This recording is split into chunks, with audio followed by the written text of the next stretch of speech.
자, 우리 오늘은 오랜만에 우리 옆에 분들을 바라보시면서 함께 인사 한번 나눌까요? 우리 옆에 분들을 바라보시면서 참 잘 오셨습니다. 한 번 더 은혜 받읍시다. 마지막으로 이렇게 인사해 볼까요? 주의 하나님 나라의 기둥이 됩시다. 제가 지난 주간에 책을 읽다가요, 정말 좀 뭐라 그럴까요? 굉장히 감동도 되고 좀 새롭게 생각하게 된 게 그거예요. 우리는 제가 또 전에 섬기던 교회에서도, 그리고 또 우리 특히 우리 어린 자녀들을 위해서 기도할 때 보면, 저도 그렇게 이제까지 기도했고요. 하나님 나라의 영적 거목이 되게 하여 주시옵소서, 그렇게 기도를 많이 했잖아요. 그런데 어느 책에 보니까 그 목사님도 교회를 개척하셔서 지금 굉장히 건강한 교회를 만들어 가시는 이제 개척 수기를 적으신 책인데, 우리 주보 뒷면에 그 책 소개란에 이번 달 책으로 적어 드린 책이에요.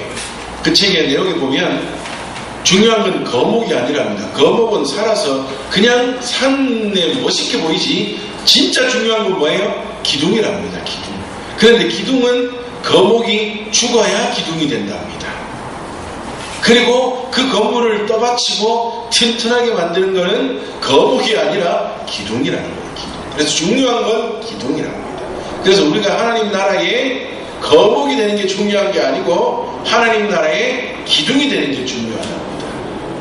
이걸 정말 중요하게 생각하고, 그래서 이와 관련된 것을 우리 2019년 표로 만들어 보려고 지금 계속해서 생각하고 준비하고 있습니다.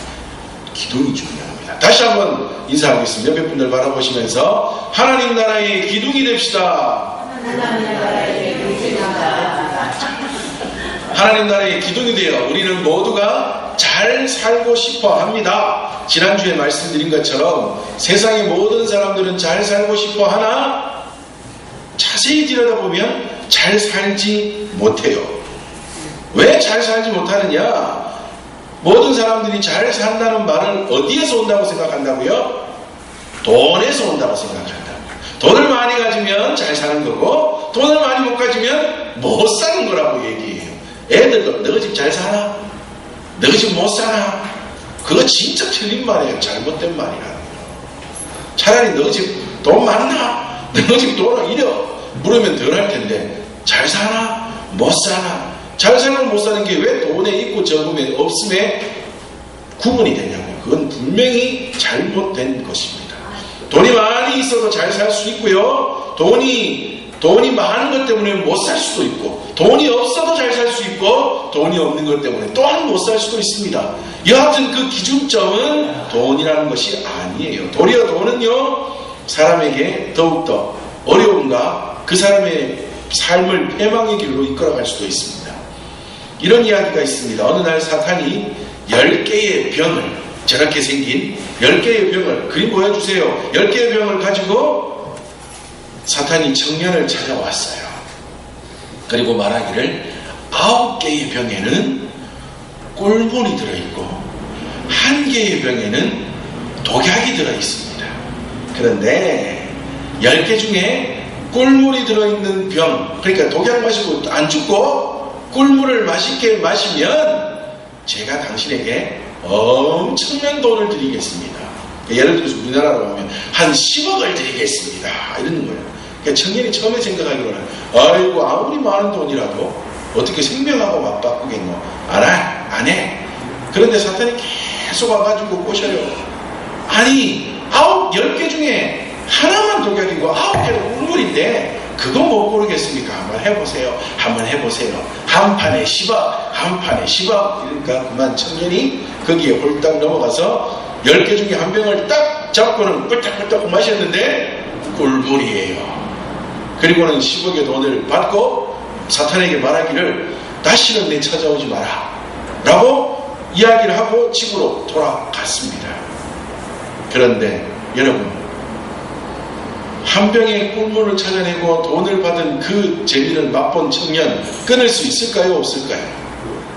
끊어버립니다. 그리고는 그 돈의 맛, 돈 있으니까 좋네?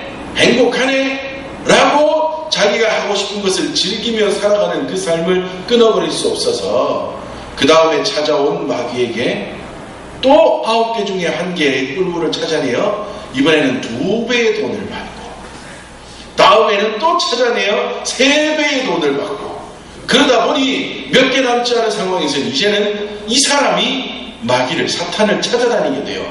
어디에 있습니까? 어디에 있습니까? 다시 와서 내가 꿀물을 찾아 마시면 돈 좀 더 주세요, 더 주세요. 그러는 사이에 이 사람은 점점 더 방탕한 길로 들어서고 결국에는 알코올 중독, 마약 중독, 그 삶이 찌들어 가게 되었어요. 그리고는 나이가 많이 들어 노인이 된 그때 마지막 2개의 병이 남아있는 그 상황에 마귀는 말하기를 2개 중에 하나 찾으면 이제까지 당신에게 준 돈보다 더 많은 돈을 주겠어. 그 노인이 생각하기를 아이고 이제는 뭐 곧 죽을 때도 다 됐고 2개 중에 하나 이제까지도 잘 골랐는데 마지막 못 고르겠나 하겠소 하고는 마지막 병을 딱 잡고는 꿀떡꿀떡 마셨는데 뭘까요? 꿀물입니다. 꿀물. 그래서 이제까지보다 더 많은 돈을 받아서 야 나는 살았다, 나는 살아남았다 하면서 그 돈을 가지고 또 이제까지 살아왔던 그와 비슷한 패망의 길의 삶으로 돌아가 버리고 말았답니다. 그런데 그 순간 떠나버리는 그 노인을 바라보며 마귀가 마지막 한 병에 그 독약이 든 물을 꿀떡꿀떡 마시면서 하는 말이 원래 10병 중에 독약이 든 물은 없었다. 10병 모두가 꿀물이었다. 너는 독약의 독을 마신 것이 아니라 돈이라는 독약을 이제까지 마시며 살아온 것이다 라고 말하며 껄껄껄껄 웃으며 돌아가면서 뒤돌아서서 이렇게 얘기했답니다. 너는 그 돈이라는 독약 때문에 이제는 내가 있는 곳으로 와서 고통을 당하게 될 것이다 라고 얘기했대요. 물론 이야기인데 마지막에 마귀가 이야기했던 내가 있는 곳으로 돌아오게 될 것이다, 이 말은 무슨 말일까요? 지옥으로 떨어져 무엇을 붙잡고 살아야 할지 알지 못하여 돈이 행복이고 돈이 잘 사는 길인 줄 알고 돈 붙들고 살다가 진짜를 붙들지 못하여 너는 마귀의 세계로 돌아오게 될 것이다, 지옥으로 떨어지게 될 것이다, 그 말을 했다는 거예요. 돈요 아주 좋은 종이 될 수도 있지만 아주 나쁜 주인이 될 수도 있습니다. 돈이 말하기 시작하면 진리는 침묵하게 된답니다. 잘 산다는 말은 돈의 많고 적음 아닙니다. 그 기준이 아니라 하나님의 뜻에 따른 삶의 모습이라는 것, 그 기준점이 돈이 아니라 하나님의 말씀이 잘 사는 길의 기준점이라는 것을 우리는 날마다 기억해야 합니다. 아무리 가진 것이 없고 약해도 하나님의 말씀을 따라 잘 살면 그 사람은 어떻게 사는 거예요? 잘 사는 거예요. 그러나 아무리 많은 것을 가져도 하나님의 말씀을 따라 살지 못하면 그 사람은 어떻게 사는 거예요? 못 사는 거예요. 못 사는 거예요. 돈이 많고 적으니 잘 살고 못 사는 것이 아니라 하나님의 말씀을 어떻게 지키고 살아가느냐, 어떻게 하나님의 뜻에 따라 살아가느냐, 그것이 잘 살고 못 삶의 기준점이 된다는 것, 우리는 이것을 날마다 기억해야 합니다. 우리는 잘 살아야 합니다. 그러나 우리는 잘 살지 못합니다. 알고 봤더니 우리들 역시 잘 사는 삶의 기준이 돈에 있다고 생각하며 이제까지 살아왔다고요. 그래서 성경은 잘 사는 삶의 기준점 하나님의 말씀에 있으며 그 삶을 살기 위해서는 게으르지 말아야 한다 라고 말씀하고 있습니다. 국어사전에 봤더니 게으름이라는 뜻이 행동이 느리고 움직이거나 일하기를 싫어하는 태도나 버릇이라고 말합니다.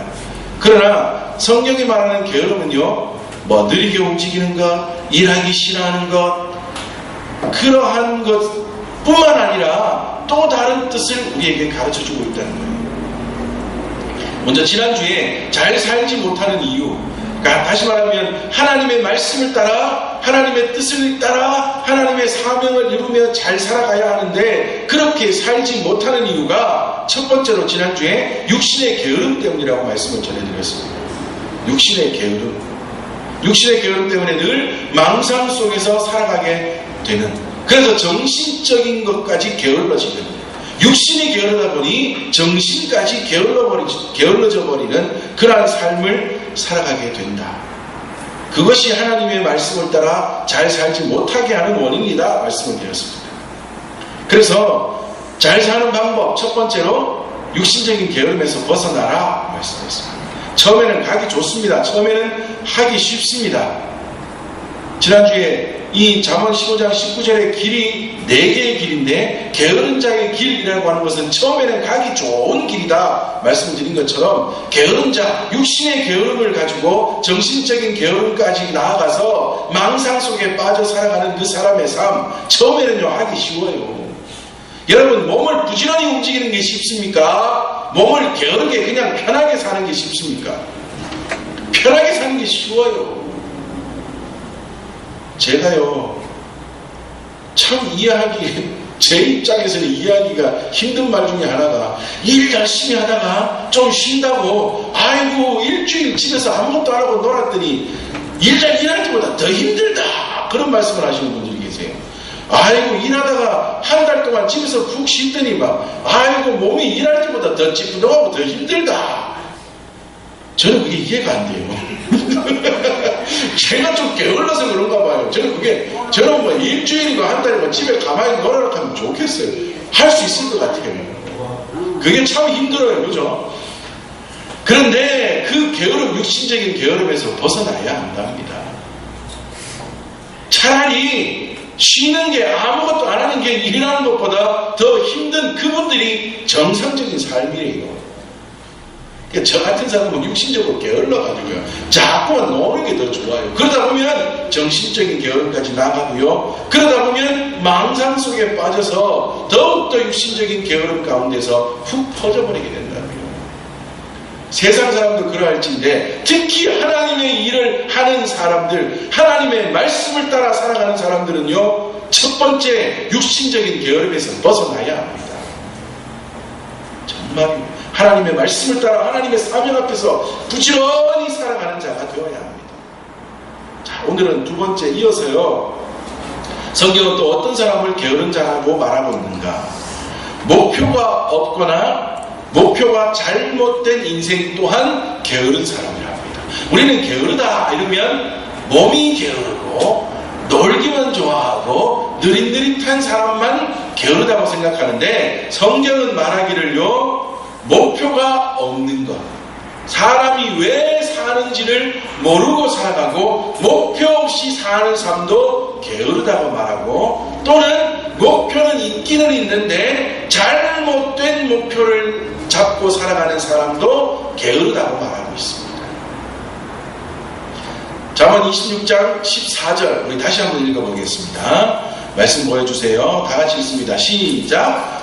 문짝이 돌 따라서 도는 것 같이 게으른 자는 침상에서 도느니라. 여기서 말하는 게으른 자, 물론 육신적으로 게을러서 침상 가운데 늘 머물러 있다라고 표현할 수도 있겠지만 목표가 없는 삶이다라고 말할 수도 있습니다. 목표가 없습니다. 그러기에 늘 제자리, 그 침상, 그 자리에서만 맴돌며 살아갑니다. 분명한 목표가 없어요. 그러니 맴 그 자리에서만 되는 대로 하루하루 살아갑니다. 여러분, 목표가 없다는 말은요 육신이 게을러 정신적인 게으름까지 나아가고 그 가운데서 망상 속에 빠져 살아가는 것과 비슷한 양상을 띠게 됩니다. 목표가 없으니까요 항상 어디 속에 살아가냐 하면 환상 속에, 망상 속에 살아갑니다. 뚜렷한 목표, 확실한 목표가 없기 때문에 늘 마음속에는 이 노래가 맴돕니다. 그랬으면 좋겠어. 무슨 일이든 일어나면 그랬으면 좋겠다. 나한테 뭐가 잘 되는 일이 일어났으면 좋겠다. 그랬으면 좋겠다. 돈 많이 벌면 좋겠다. 이게 잘 됐으면 좋겠다. 저게 잘 됐으면 좋겠다.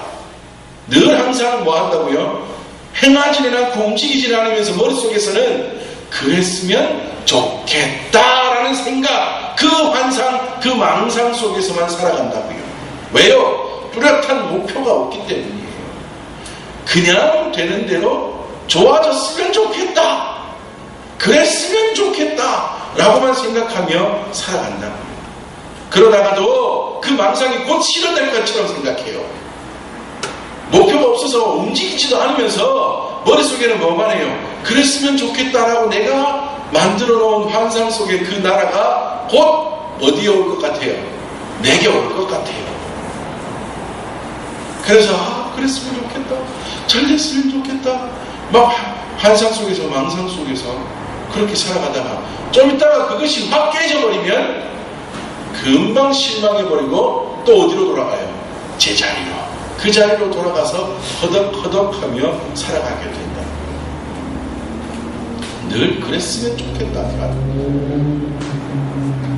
여러분, 이 세상에 그랬으면 좋겠다라는 좀 망상이라고 하는 표현하면 좀 너무 그렇고요. 환상 속에 살아가는 사람들 중에 가장 깊은 환상 속에 빠져있는 사람들이 누군지 아십니까? 그랬으면 좋겠다의 환상 속에 빠져 살아가는 사람 중에 가장 깊은 환상 속에 빠진 사람의 부류가 누군가 하면 저희 같은 개척교회 목사들이에요. 늘 환상 속에 살아갑니다. 교회가 빨리 커졌으면 좋겠다, 그랬으면 좋겠다, 뭐가 잘 됐으면 좋겠다, 성도들이 많이 왔으면 좋겠다. 그런데 그렇게 살아가는 개척교회 목사들을 쫙 조사를 해보면요, 목표가 없어요. 목표가 없어요. 그냥 하루, 그냥 한 주, 그냥 그렇게 살아가고, 진짜 내가 왜 교회를 하고, 하나님이 왜 나에게 개척교회를 맡기시고, 하나님 개척교회든 그 크다고 말하고, 어제도 50권사님이 말하다가 이 한국 교회들이 큰일 났다고, 어느 교회는 배가 불러가지고 터져가지고 800억이나 남아가지고 돌아가지고 난리가 나고, 어제도 그런 명성교회 얘기를 하시더라고요. 그러니까 그런 교회든 개척교회든 교회는 하나님 앞에서 다 똑같은 교회예요. 명성교회라고 더 크고 하나님이 더 칭찬하시고, 작은 개척교회라고 하나님이 더 하찮게 보시는 건 절대 아닙니다. 하나님 앞에서는 모두가 같은 교회예요. 그러나 이러한 교회를, 이렇게 귀한 교회를 하나님께서 왜 맡겨주셨는지 이것도 깊이 생각 잘 못하고요. 늘 어디 속에 살아가요? 우리 같은 목사들이요. 그랬으면 좋겠다, 그랬으면 좋겠다 라는 망상 속에서, 환상 속에서 살아갈 때가 너무나 많이 있다. 목표를 분명하게 잡아야 합니다. 우리의 삶에서도 똑같아요.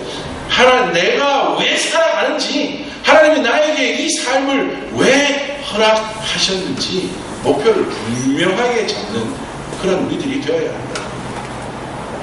그랬으면 좋겠다라는 이 말이요, 열심히 살아가는 사람들에게는 희망이 됩니다. 그러나 열심히 살지 않는 사람들에게는 망상이 됩니다.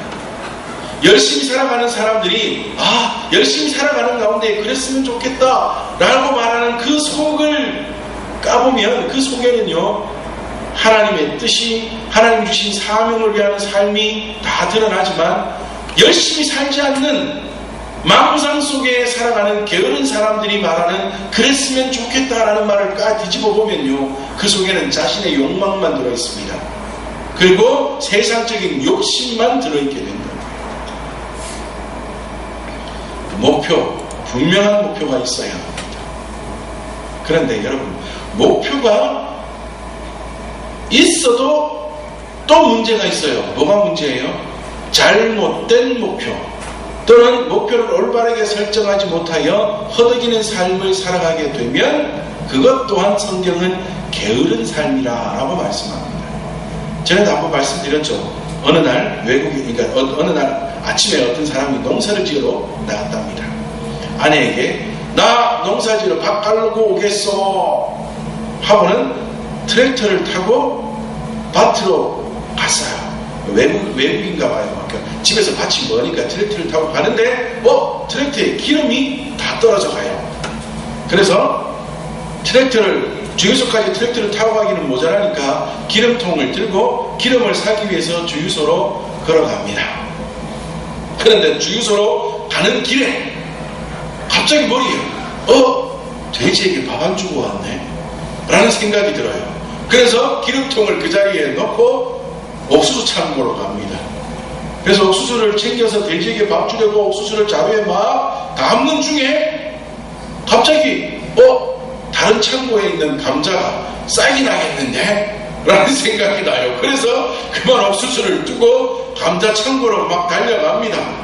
그래서 감자 창고로 한참을 가는 중에 장작이 이렇게 쌓여있는 걸 봐요. 그랬더니 갑자기 머릿속에 아내가 집에 들어올 때 장작 몇 개 좀 가지고 오라는 게 생각이 나가지고 아이고 장작 가져가야 되겠네 하고 앉아서 장작을 바르게 더그덕 올리기 시작합니다. 한참을 장작을 쌓는 중에 그 옆을 병든 닭이 꾸벅꾸벅 하면서 지나가요. 그래서 빨리 저거 잡아서 치료해줘야 되겠다는 생각에 장작을 내팽개치고 닭을 따라갑니다. 하루 종일 따라갑니다. 그러다 보니까요, 정신 차리고 보니까 저녁이 다 되었어요.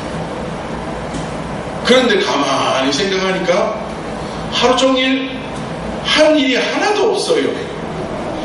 트랙터에 기름도 못 넣었어요. 돼지에게 밥도 못 줬어요. 쌍난 감자도 못 돌봤어요. 아내가 가져오라 그런 장작도 준비 못했어요. 병들어 꾸벅꾸벅하던 닭은 어디에 갔는지 찾을 수도 없어요. 아무 일도 하지 못하고 하루가 훅 하고 지나가 버렸습니다. 이 사람 하루 부지런히 살았습니까? 안 살았습니까? 살기는 부지런히 산 거 많이 쫓아다닌 것 같아요. 그런데 이룬 것은 있어요? 없어요? 아무것도 없습니다. 목표를 삼았으면 그 목표를 향하여 하나를 행하고 또 달려가고 또 달려가고 해야 될 텐데 그것을 하지 못하여 이 사람은 하루 왼종일 움직이고도 아무것도 이룬 게 없는 그러한 하루를 보내고 말았다. 우리의 삶도 이와 같지 않을까요? 우리의 목표가 무엇인가? 우리는 무엇을 위하여 사는가? 이것을 생각하고 목표를 올바르게 삼고 그 목표를 향하여 매진하며 살아야 할 텐데 그 목표가 잘못 설정되어서 어떨 때는 돈을 쫓아 살아가다가 어떨 때는 자녀를 따라 살아가다가 어떨 때는 또 건강을 위해 따라 살아가다가 이제는 나이가 좀 들면 이제는 명예가 좀 있어야지, 권력이 좀 있어야지, 사람들한테 인기가 좀 있어야지, 별의별 것을 다 쫓아 살아가다가 아무것도 이루지 못하는 우리의 인생의 저녁이 되어서 내가 뭐하고 살았지? 너무나 허무해하는 그러한 인생을 우리가 맞이하게 되죠. 분명한 목표가 있어야 그리고 그 목표를 향하여 달려가는 하나님의 인생이 되어야 합니다. 여러분, 우리의 인생의 목표는 뭐예요? 그렇다면 분명한 목표를 잡아야 한다는데 그 분명한 인생의 목표가 무엇입니까? 늘 말씀드립니다. 웨스트민스터 교리문답 제1번 문제가 뭐라고요? 사람의 제1 되는 목적이 무엇입니까? 다시 말하면 사람의 인생의 목표가 뭡니까? 이 말이에요. 답은 뭐라고 이야기한다고요? 하나님을 영화롭게 하는 것과 영원토록 그를 즐거워하는 것입니다. 자, 한번 다 같이 읽어보겠습니다. 시작! 하나님을 영화롭게 하는 것과 영원토록 그를 즐거워하는 것입니다. 하나님을 영화롭게 한다는 말이 무슨 말이에요? 하나님을 기쁘시게 한다. 하나님 앞에 영광을 올려드린다 이 말이에요. 그럼 뭐를 가지고 하나님을 기쁘시게 해요? 뭐를 가지고 하나님 앞에 영광을 올려드려요? 우리의 삶으로. 이게 우리의 목표예요. 우리의 삶으로 하나님을 기쁘시게 하고 하나님 앞에 영광 올려드리는 것, 이것이 우리의 삶의 목표입니다. 그럼 우리의 삶을 통하여 어떻게 하면 하나님 앞에 영광을 올려드리는데요? 잘 하시면 됩니다. 이게 바로 잘 사는 거라. 가장 올바르게, 가장 어떻게 해요? 정상적으로. 제가 늘 말씀드리죠. 정상적으로 살면 됩니다. 이 세상은 비정상이에요. 그러나 그 비정상 비정상의 세상 속에서 정상적으로 살면 됩니다. 정상적으로 살면. 그것이 하나님 앞에 영광이 되는 거라고요. 그렇게 정상적으로 살도록 우리에게 가르쳐 주시는 분이 누구라고요? 성령 하나님이요. 그 성령 하나님의 음성을 듣고 살아가는 삶이 어떤 삶이라고요? 성령 충만한 삶이라고요.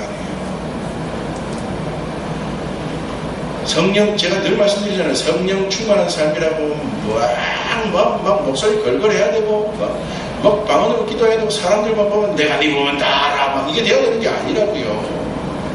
성령 충만한 삶은 정상적으로 살아가는 삶, 다시 말하면 잘 사는 삶을 가르쳐 주시는 성령 하나님의 음성을 듣고 그에 따라 살아가는 게 성령 충만한 삶이에요. 성령 충만은요 가장 정상적이에요. 가장 정상. 이 세상이 얼마나 비정상인지. 어제 오후에 친구한테 막 카톡이 계속 왔어요. 저는 교회에 있으니까 TV를 못 보는데 친구는 잠시 점심을 먹고 쉬러 집에 들어가 사택에 들어가서 TV를 봤는지 PD수첩이라는 것을 재방송을 했나봐요. 서울 경기도 지방, 우리가 천당 밑에 분당인가요? 천당 위에 분당이라 해요. 뭐라 해요? 그죠? 그 잘 사는 동네 강남에서도 가장 부자 동네 분당을 중심으로 경찰들이 조사를 해봤더니 PD수첩 조사단이 조사를 해봤더니요 그 주변에만요 안마시술소 또는 여러가지 성매매를 하는 업체들이 약 1000여 개가 된대요. 약 1000여 개. 그거를 관리해주는 사람이요 컴퓨터 잘해서 그 사람들의 남자들의 막 명단 전화번호 이런 거를 쫙 관리해주면서 그 다음에 접수받고 막 이렇게 해주는 컴퓨터 하는 사람은요 한 달에 월급만 몇천에서 몇 억을 받는데요. 이게 정상입니까? 이게 정상입니까? 비정상이에요. 회사와 거래를 하는데 물품을 가지고 똑바릅니까? 안 똑바릅니까? 가격이 얼마입니까? 이걸 가지고 협상하는 게 아니라 술을 몇 잔 사줬는지 그러한 업소의 아가씨 있는 집에 몇 번 데리고 가줬는지가 회사와 회사 간의 거래 협상의 결정점이라고 하죠. 어떤 아가씨는 동사무소에서 일을 하는데 자기가 가만히 봤더니 이 나라의 돈이요 동사무소로 들어와서 막 사람들한테 어떻게 해야 되는 돈이 어떻게 들어와서 어떻게 나가는지를 자기들 센터의 사람들도 모르더래요. 그러니 잘만 하면 자기가 가져갈 수 있겠더래요. 그래서 일하는 몇 년 동안 살살 빼돌린 돈이 몇 억에서 몇십억 되는 그러한 직원들도 있지 않습니까? 은행에도 그렇고요. 회사에도 그렇고요. 너무나 비정상적인 사회가 되어버렸다고요. 남아돌고 그냥 뭐 잘못된 것 같고 이러면 그런 거 싹 잡아다가 내 것 삼고 싶어요. 너무나 비정상적인 이러한 세상 속에 우리는 어떻게 살아야 하냐고요. 슈퍼에 갔어요. 10,000원을 내고 4,000원어치를 샀어요. 6,000원을 내줘야 되는데 아줌마가 실수해가지고 7,000원을 내줬어요. 딱 받는 순간 기분이 어떻습니까? 아싸! 빨리 집에 가면 1,000원 번다. 그죠? 그 생각. 그렇지만 정상적인 건 뭐예요? 그 자리에서 계산 잘못하셨어요. 1,000원 여기에 있습니다. 저도 얼마 전에 저기 식자재 운동하고 저녁에 식자재 마트 가서 뭘 몇 개를 사왔는데 방울토마토를 샀는데 나오면서 보니까 사오라고 했는 좀 더 싼데 더 큰 방울토마토가 있더라고요. 그래서 아주머니에게 좀 바꿔갈게요 라고 이야기를 했는데 이 아주머니가 카드를 가지고 취소를 하고는 이거를 취소를 한 다음에 이거를 결제해야 돼. 이 가격을 넣어야 되는데 이거를 취소해놓고는 예 하고 이걸 다시 또 가격에 넣어요. 그래 아닌 것 같다고 또 몇 번을 그러는 거예요. 그래서 결국에는 아주머니 지금 요걸로 해가지고 그러니까 다시 말하면 이 가게가 단돈 500원이라도 더 가져가셔야 되는데 이걸로 해주는 바람에 지금 계산이 틀렸어요 라고 얘기해 줬더니 아줌마가 알아듣고는 너무 고마워하더라고요. 근데 거기서 보통 어떻게 하고 싶어요? 아싸 500원 아꼈다. 500원을 아끼고 방울토마토는 더 좋은 거 가져간다. 아싸 하고 집에 오면 기분은 뭐 딱 그 순간은 좋을 수 있으나 아니잖아요. 그런 작은 일들에서부터 정상적으로 행하며 살아가는 것, 그런 작은 일에서부터 점점점 큰 일, 하나님의 사명을 이루는 그 모든 일에 이르기까지 정상적으로 행하며 살아가는 것, 이것이 우리가 해야 되는 삶의 모습이고 하나님이 기뻐하시는 삶의 모습입니다. 이게 분명한 목표를 두고 그 목표를 향하여 열심을 다하여 살아가는 사람의 삶의 모습입니다. 가정에서도, 가족과 직장에서, 사업터에서 내가 아는 모든 지인들을 만날 때마다 어떻게 하는 게 가장 정상적인 모습일까? 어떻게 하는 것이 하나님이 가장 기뻐하시는 모습일까? 어떻게 하는 것이 모두가 함께 하나님의 은혜를 누리며 기쁨 가운데 살아갈 수 있는 길인가를 생각하면서 그 길로 살아가기 위하여 늘 힘쓰며 애쓰며 살아가는 것, 이게 바로 목표가 있는 삶이고 이것이 바로 가장 정상적인 삶이며 이것이 바로 잘 사는 삶입니다. 그런데 그렇게 살아가는 것 처음에는 힘들다고요. 오늘 본문에서도 말하잖아요. 정직한 자의 길이라는 것에서 그 길은 좁은 통로 같은 길이에요. 처음에는 지나가기 힘든 길, 처음에는 빠져나가기 힘든 길, 처음에는 행하기 힘든 길입니다. 그러나 그 길을 걸어 살아가다 보면 어떤 길을 만난다고요? 고속도로 같은 대로를 만나게 된다 말씀하고 있습니다. 우리가 사도 바울 같은 인생을 훌륭한 인생이라고 말합니다. 그렇게 말할 수 있는 이유가 뭘까요? 빌립보서 3장 12절에서 14절 말씀에 이런 말씀이 있습니다. 내가 이미 얻었다 함도 아니요 온전히 이루었다 함도 아니라 오직 내가 그리스도께 잡힌 바 된 그것을 잡으려고 쫓아가노라. 표대를 향하여 그리스도 예수 안에서 하나님이 위에서 부르신 상을 위하여 쫓아가노라 말씀합니다. 사도 바울은 뭐를 따라 살아간다고요?